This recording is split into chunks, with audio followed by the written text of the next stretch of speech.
à tous, j'espère que vous allez bien.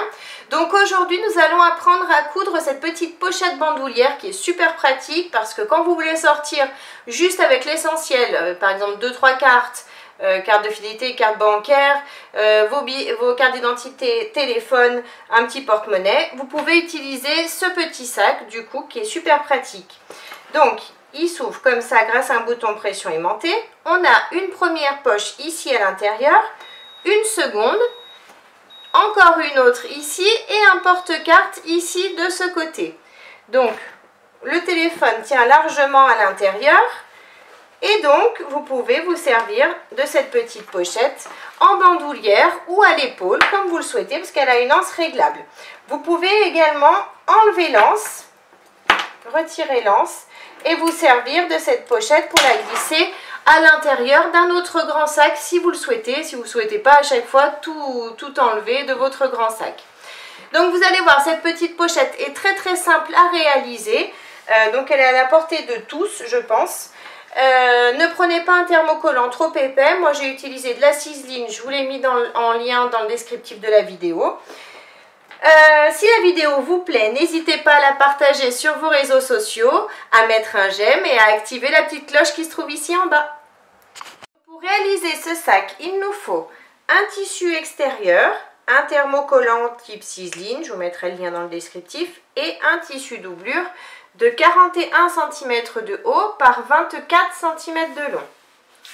On aura besoin également d'un tissu extérieur, d'un thermocollant et d'un tissu doublure de 27 cm de haut par 24 cm de long. Ensuite, pour faire la poche à l'intérieur, on aura besoin d'un tissu extérieur, de 16 cm de haut par 17 cm de long. Ensuite, on aura besoin de deux tissus extérieurs de 4 cm par 8 cm chacun. On aura besoin de deux petits anneaux de 15 mm. On aura besoin d'un bouton pression aimanté. Et il nous faudra également une anse de 140 cm, deux mousquetons et un régulateur. Donc pour commencer, je vais coller mes thermocollants à mes tissus extérieurs. J'ai bien collé tous mes thermocollants. Maintenant, je garde le grand morceau de tissu de 41 cm par 24 cm. Je vais positionner le tissu doublure endroit du tissu contre endroit du tissu. Comme ça, je m'aligne bien et je vais mettre des pinces tout le tour.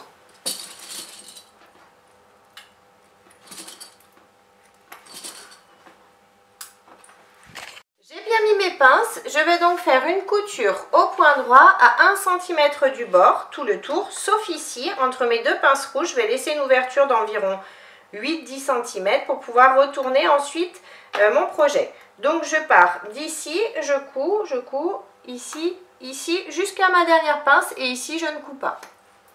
J'ai bien cousu à 1 cm du bord tout le tour, sauf ici où j'ai laissé mon ouverture.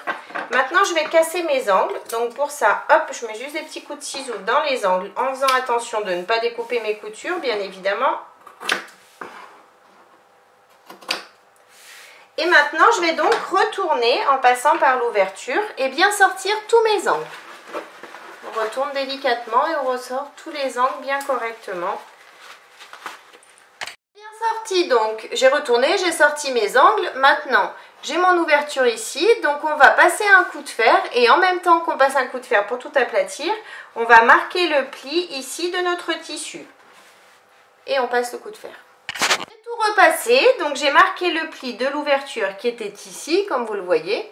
Maintenant je vais faire une couture au point droit tout le tour au plus près du bord du tissu, comme ça va refermer mon ouverture ici. J'ai bien fait ma couture tout le tour au plus près du bord du tissu et comme vous le voyez ça m'a donc refermé l'ouverture que j'avais ici. Maintenant on va prendre l'autre morceau de tissu, celui de 27 cm par 24 que l'on a thermocollé également. on va faire pareil, c'est-à-dire positionner notre tissu doublure endroit du tissu contre endroit du tissu. Hop, on s'aligne bien. On va mettre des pinces. On met des pinces tout le tour et on va laisser également une ouverture sur le côté d'environ 8 cm ici pour pouvoir ensuite retourner notre projet. Donc du coup, on part d'ici, on va coudre à 1 cm du bord, ici, ici, jusqu'ici. Et ici, on ne coupe pas. Donc ma couture est bien faite, j'ai bien mon ouverture ici. Et comme tout à l'heure, on va dégager nos angles. Donc pour ça, hop, on découpe l'excédent de tissu dans tous nos angles, en faisant attention de ne pas découper les coutures. Ensuite, on retourne le tout et on sort bien nos angles. J'ai bien retourné, sorti mes angles et maintenant, comme tout à l'heure, j'ai mon ouverture ici. Donc je vais passer un coup de fer et en profiter pour marquer le pli ici de mon tissu. J'ai tout repassé et j'ai bien marqué le pli de l'ouverture qui est ici. Maintenant, comme tout à l'heure, on va faire une couture au point droit tout le tour, au plus près du bord du tissu pour refermer notre ouverture. Ma couture est bien faite tout le tour, donc maintenant j'ai bien refermé cette partie-là. Je laisse ça de côté. Je prends le tissu extérieur pour la poche. Donc je vais positionner mon tissu comme ça, remonter mon tissu endroit du tissu contre endroit du tissu. Je vais mettre des pinces pour maintenir mes tissus ensemble. Et je vais faire une couture au point droit à 1 cm du bord, mais je ne vais pas coudre cette partie-là, donc je vais coudre uniquement ici et ici.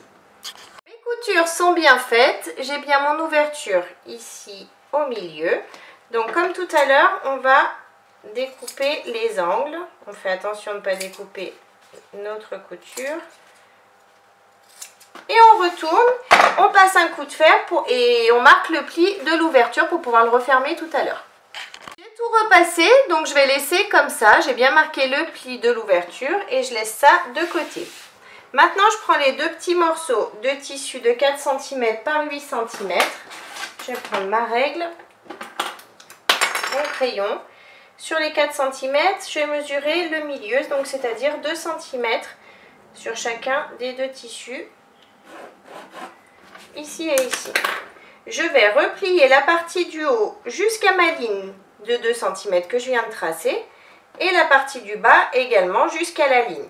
Je passe un coup de fer et à nouveau je replie les tissus sur eux-mêmes et je repasse un coup de fer de façon à avoir cette forme. J'ai bien repassé mes deux petites languettes. Maintenant je vais faire sur chacune des deux languettes une couture au point droit de ce côté au plus près du bord du tissu et également ici. Pour ces coutures, je vais allonger mon point à 3,5. Donc j'ai fait mes coutures sur les deux petites languettes. Maintenant je vais prendre les petits anneaux. Hop. Je vais passer la languette à l'intérieur de l'anneau, replier la languette sur elle-même, mettre une pince. Je vous montre sur celui-ci, mais on fera pareil sur celui-là. Hein. Et je vais faire une couture à l'aide de mon pied à fermeture éclair ici, au plus près du bord de l'anneau, de façon à ce qu'il ne bouge pas, qu'il ne glisse pas comme ça. Donc je fais pareil sur l'autre également. J'ai bien cousu donc les deux petits anneaux ici. Maintenant on va faire une couture au point droit ou alors au point zigzag, c'est comme vous voulez, ici en bas, à 5 mm du bord du tissu, ici et également ici. J'ai bien fait mes deux petites coutures ici au bord. Maintenant, je prends le plus petit des deux morceaux que l'on a cousu tout à l'heure, c'est-à-dire le morceau de tissu de 27 par 24. Donc, j'ai mes 27 cm ici. En partant ici du haut, je vais mesurer 1 cm. Et je vais... on va faire repasser. Hop. Et je vais faire une petite marque ici sur le côté, avec mon crayon qui s'efface, et ici sur le côté. Donc j'ai mes deux petites marques à 1 cm du bord. Maintenant je prends ma première languette, je vais me mettre comme ça pour que vous voyez mieux, et je vais la positionner. Donc vous voyez, j'ai la couture ici qui dépasse juste au niveau du tissu. J'ai mes 1 cm et donc je me suis alignée à mes 1 cm.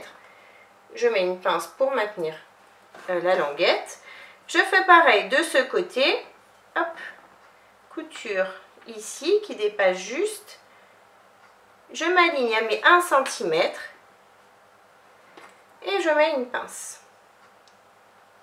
Et maintenant je vais faire une couture au point droit. Je vais même en faire deux, je vais en faire une ici et une 5 mm juste après.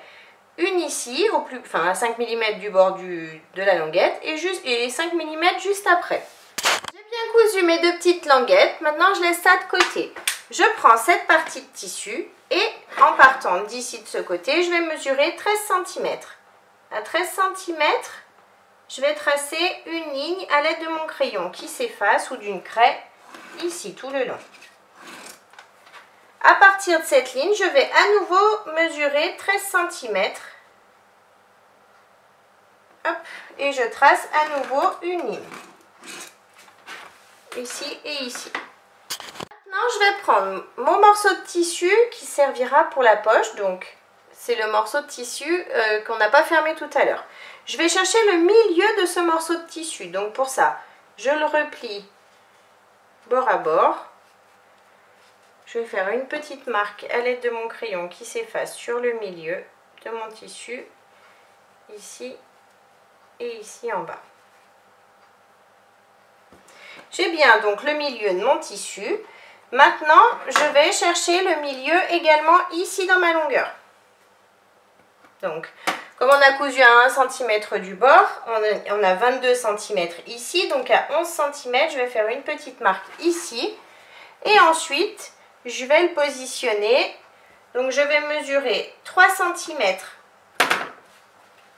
Et je vais faire une marque.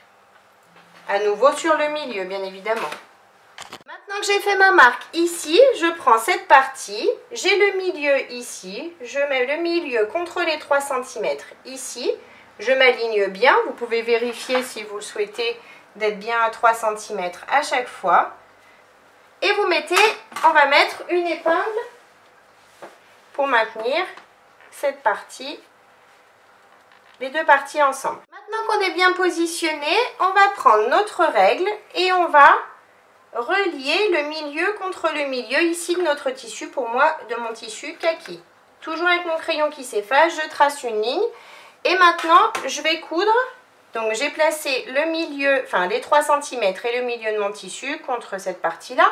Et maintenant je vais juste faire une couture au point droit ici au milieu en allongeant mon point à 3,5. Ma couture est bien faite ici, donc ça donne ça. Maintenant je prends cette partie là, la partie avec les petits anneaux sur les côtés. Je vais positionner cette partie par-dessus endroit du tissu contre endroit du tissu. Je vais bien m'aligner ici en haut sur les côtés. Vous pouvez même mettre des pinces si vous le souhaitez pour bien maintenir vos tissus ensemble. Ici, bien aligné. Ici également, pour pas que ça bouge quand je vais coudre. Et maintenant, je vais prendre ma règle et je vais tracer ici, à 5 mm du bord de mon tissu kaki, je vais tracer une ligne ici, qui part du haut, qui arrive sur les 5 mm. Ici également, 5 mm du bord du tissu kaki, je trace une ligne qui va jusqu'en haut. Et maintenant, je vais faire une couture au point droit sur la ligne ici, qui descend sur mon tissu kaki. Je vais coudre le bas et je remonte ici jusqu'en haut. Mes coutures sont bien faites, donc maintenant, comme vous pouvez le voir, les cartes tiennent bien ici à l'intérieur. Donc maintenant, je vais passer un petit coup de fer pour enlever les marques de crayon que j'ai faites. Maintenant que j'ai enlevé les traces de crayon, je retourne. Je vais relever cette partie jusqu'en haut, je m'aligne bien sur le haut. Je vais mettre des pinces sur les côtés en prenant que cette partie, la partie où il y a l'anneau. Je mets mes pinces. Je fais pareil de ce côté, je m'aligne bien. Je prends uniquement la partie où il y a l'anneau et je mets des pinces également. Maintenant que mes pinces sont mises, je vais faire une couture. Donc je vais replier la partie de dessous, je vais faire une couture au point droit ici en partant du haut, sur le côté, je vais repasser sur la couture que l'on a déjà faite tout à l'heure. Je fais exactement pareil de l'autre côté, ici, et je fais ma couture ici au plus près du bord du tissu sur la couture que l'on a faite tout à l'heure. J'ai coutures sont bien faites, donc ça donne ça, vous voyez, hop, ça a recousu cette partie-là du coup. Maintenant, je vais retourner dans ce sens-là et je vais faire exactement pareil. Je vais replier sur la marque ici et je vais m'aligner. Donc, je vais aligner mon bord du tissu à mon autre bord du tissu, ici également. Hop, je mets des pinces uniquement sur la partie de dessous. Je m'aligne bien avec le reste. Je suis bien alignée ici, ici. Donc, je remets des pinces juste sur cette partie. Et maintenant, je vais faire une couture au point droit seulement sur cette partie, sur la couture on repasse sur la couture que l'on a déjà faite tout à l'heure, ici. Ensuite, on relève ce côté et on va faire exactement pareil de ce côté. Maintenant que j'ai bien cousu les côtés, je vais passer un coup de fer pour enlever les marques de crayon qui sont ici. Maintenant que j'ai bien enlevé les traces de crayon, je vais mesurer, je vais prendre ma règle et mon crayon qui s'efface et à partir du bas, je vais mesurer 5 cm et je vais tracer une ligne. Ensuite, je vais chercher le milieu, donc on était à 22, 11 cm. Je fais une petite marque ici et c'est ici que je vais poser la première partie du bouton pression. Pour commencer, je vais juste percer là où tombe, donc on perce bien évidemment le tissu extérieur et le tissu doublure en même temps, ici. Ensuite, je vais prendre cette partie-là, celle-ci, je vais la glisser ici, bien mettre mon tissu doublure également. Ensuite, je prends une petite partie dodu que je mets en haut et je vais donc passer mon tissu ici à l'intérieur de ma machine. Bien évidemment, je fais attention qu'il se clipse bien ici, je ne sais pas si vous voyez. Et ensuite, j'ai plus qu'à appuyer. Donc, ma première partie de bouton pression est bien positionnée. Maintenant, on va positionner la seconde. Donc, pour ça, bien évidemment, il ne faut pas que notre sac soit fermé, bien tendu comme ça, parce qu'on va avoir besoin de mou si on met quelque chose à l'intérieur. Donc, pour ça, hop, ça, on va chercher le milieu de notre tissu. Pardon. Donc, 22 à 11 cm, j'ai le milieu ici. À partir du milieu, je vais mesurer, en partant d'ici, je vais mesurer 1,5 cm et je vais faire une marque. Et c'est là où je vais positionner ma seconde partie de bouton pression aimanté. Donc pour ça, comme tout à l'heure, je prends mon appareil, je perce le trou ici. Ensuite, je vais changer la matrice. Hop. Je prends la partie dodu que je mets ici en haut. Cette partie-là, forcément, elle va être ici à l'intérieur pour pouvoir clipser sur mon bouton pression. Je reprends mon appareil. Je me glisse bien ici correctement. J'appuie. Et donc, ma seconde partie de bouton pression est bien positionnée. Maintenant, je vais juste passer un coup de fer pour enlever les traces de crayon que j'ai faites. Maintenant que j'ai bien enlevé les traces de crayon, il me reste l'anse à faire. Pour ça, je l'ai fait dans plein de vidéos, donc du coup, je vous mets le lien ici d'une vidéo, ici en haut, où j'explique comment faire une anse réglable pour adapter à ce sac par exemple. J'ai bien cousu l'anse, maintenant il ne me reste plus qu'à la fixer donc à mes petits anneaux. Donc pour ça, j'ouvre mon mousqueton qui ne veut pas s'ouvrir. Hop, voilà, qui était bloqué. J'ouvre mon mousqueton, je glisse comme ça, ici également. J'ouvre mon mousqueton et donc j'ai bien l'anse réglable, donc je peux porter ce petit sac pochette en bandoulière, à l'épaule, enfin vraiment comme je veux.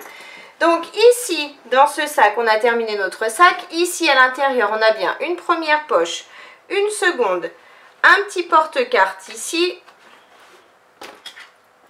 Et donc, encore une poche ici. Donc, vous pouvez largement mettre, par exemple, votre téléphone. Hop, je vais prendre le mien pour vous montrer. Vous voyez, le téléphone passe largement à l'intérieur.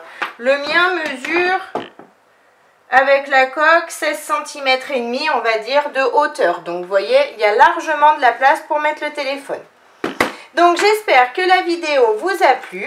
N'hésitez pas à mettre un j'aime, à vous abonner à ma chaîne et à mon groupe Facebook Le Monde de Milou.